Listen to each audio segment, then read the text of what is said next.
To tell which of the two antiques was real, the man tied a thin thread around the priceless bronze seal.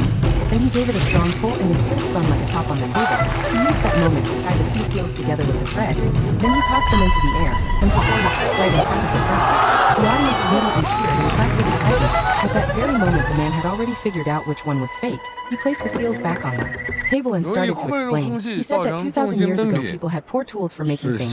When casting bronze seals, they often trapped air inside, which made the weight unbalanced. So the one that fell over was the real antique, while the one that stayed still was the fake. The old man looked heartbroken to learn his family treasure was a fake, but the man took the chance to buy the fake seal for $50. The old man felt grateful and kept thanking him again and again as soon as the man stepped outside the black market.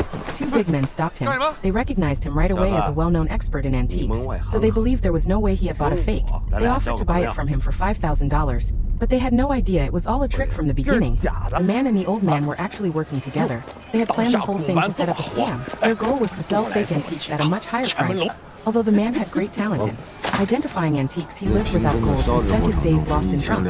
Until one day a woman came to find him. She dragged the drunk man to an antique judging contest. But as soon as he walked into the venue, people looked down on him. Just then the drunken man noticed a Buddha head in a display case. He tried to get closer, but a young man pushed him aside. The young man said if he wanted to see the Buddha, he had to win a contest. Once the match started, the young man looked sharp and confident like a real expert. The older man still seemed drunk and slow, but it did not affect his sharp eye for antiques. He could tell real from fake by the smallest details. As time passed, the two men seemed equally skilled.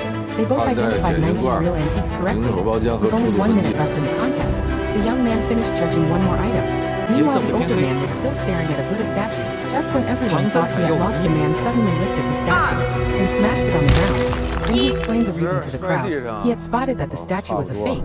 It was made using a rubbing technique to copy surface patterns. He said a real Buddha head should be made of sandstone.